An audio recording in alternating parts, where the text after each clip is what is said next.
Le sexisme, c'est une discrimination. Oui, c'est une très bonne définition.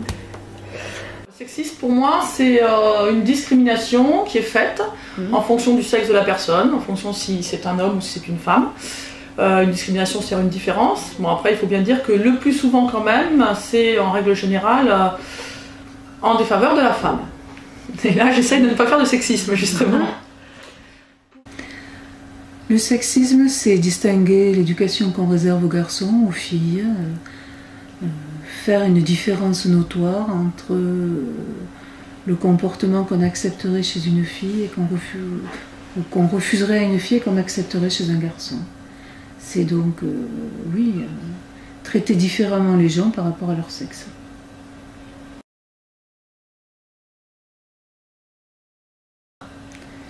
Bien les filles qu'on oriente plus facilement vers des sections tertiaires en pensant qu'une secrétaire c'est forcément une fille et pas un garçon, alors que les métiers évoluent et qu'ils peuvent très bien exercer ce métier-là.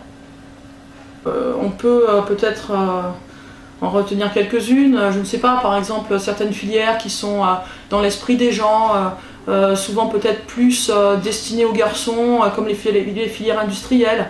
Par exemple, hier, j'ai vu quelque chose d'intéressant sur le lycée Jean Dupuis. Il y avait marqué « filière industrielle, les filles osées ». Donc ça prouve bien qu'on est quand même toujours dans un esprit où certaines filières sont plus pour les garçons, plus pour les filles. Et que parfois, si un garçon ou une fille se trouve au milieu de ce type de filière, peut-être, je peux imaginer que effectivement, il ou elle subissent un peu plus le regard de ses camarades. Mais après, je pense que beaucoup de jeunes font quand même aujourd'hui attention dans leurs propos, lorsque la communauté adulte est présente, à ne pas faire preuve de sexisme. Ce que je pense du fait, je pense que c'est encore un problème de représentation des métiers. Alors ça c'est plus lié à des problèmes sociaux qu'à des problèmes de formation et de l'école. C'est-à-dire qu'aujourd'hui encore, dans l'accueil, dans le secrétariat, dans la société, dans les familles, auprès des élèves, auprès de toutes les actions qu'on peut faire dans le sens de la présentation des métiers, il y a encore une connotation, une coloration de métiers féminins pour ce qui est tertiaire.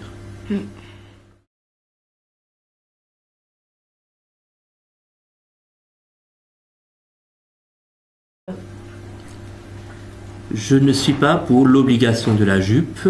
Je suis, par exemple, tout à fait ouvert à d'autres propositions, l'essentiel étant d'avoir une tenue conforme aux attentes des formations. C'est-à-dire que... J'en pense du mal, parce que je pense qu'aujourd'hui, il faut s'adapter à son époque, et qu'on peut être correctement vêtu, décemment vêtu, en portant un pantalon de ville. Donc vous avez raison, hein, ça renvoie à une image sexiste, où la secrétaire, elle a une panoplie qui passe par la jupe obligatoirement, alors que, selon moi, non. Aujourd'hui, une fille peut être correctement vêtue en portant un pantalon.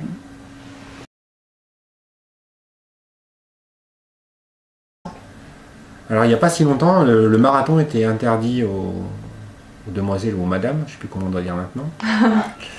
Donc c'est pas très vieux. Maintenant les sports qui sont encore non pratiqués pour les garçons, il y a la natation synchronisée. Il n'y a pas de...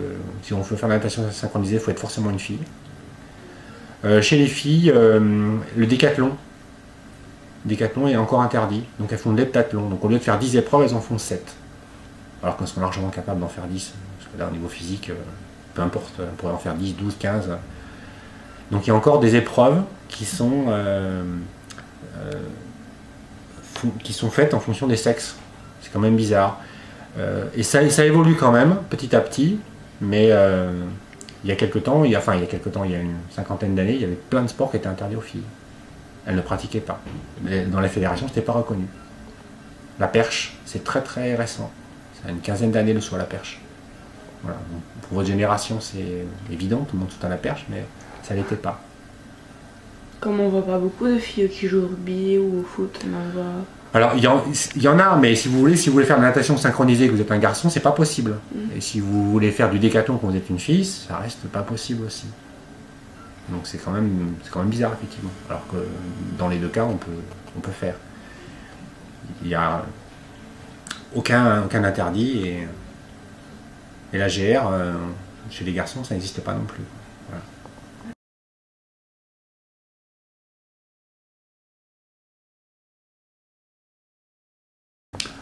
Je pense que ça vient essentiellement des spectateurs. Les spectateurs sont plus masculins déjà que féminins et un peu plus d'intérêt. Voilà. Au niveau des fédérations, c'est de l'ordre de 70%, 30%. Et après, le supporter moyen, c'est plutôt un homme qu'une femme. Donc au niveau marketing, ils ciblent plus les hommes. Là, je pense que c'est plus une histoire d'argent. Vous regardez les handballeurs, soit hommes ou femmes, ils sont champions du monde. Ils ont fait des toutes petites audiences finalement. Ça n'intéresse pas trop au niveau marketing, ça n'intéresse pas, c'est pas tellement vendeur. Le plus vendeur, c'est foot, rugby, cyclisme. Et on voit pratiquement que ça. Il y a des champions en ski de fond, aussi bien hommes que femmes, on n'entend jamais parler. Donc là, c'est plus une histoire marketing, je pense, que culturelle ou sexiste.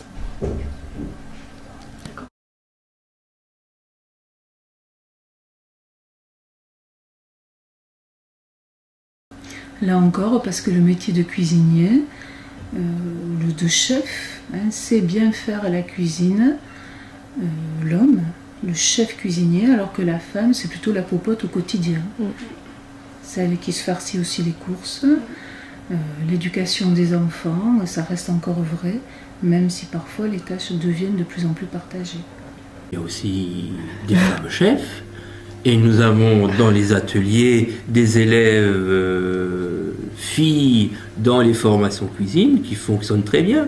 Et vous voyez bien d'ailleurs aujourd'hui qu'il y a de plus en plus de chefs de cuisine quand même dans les entreprises. Alors oui, c'est encore un métier où ce sont beaucoup les chefs garçons, les hommes qui sont peut-être mis en avant, mais il y a quand même de très belles réussites de chefs féminines, parce qu'elles ont elles arrivent à mettre justement dans la cuisine peut-être un côté différent que simplement les hommes. Mais il y a encore, et on est vraiment ici dans les représentations sociales, effectivement des idées comme quoi les femmes ne pourraient pas réussir de la même manière dans une entreprise, alors qu'effectivement, vous le dites, à la maison, c'est quand même souvent elle qui cuisine, même si aussi à la maison, je cuisine.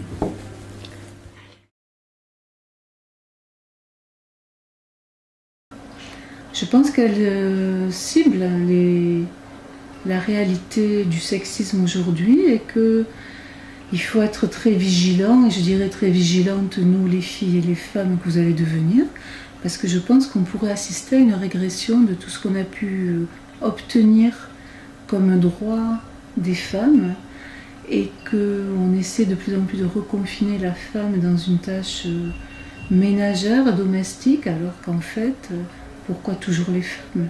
Est-ce que les hommes ne peuvent pas aussi jouer à la poupée quand ils sont petits garçons, s'émouvoir, pleurer quand ils ont des choses qui les rendent tristes, sans pour autant leur coller une étiquette de garçon efféminé? Et je pense qu'il y a encore un long chemin à faire ensemble pour que nos droits soient équivalents.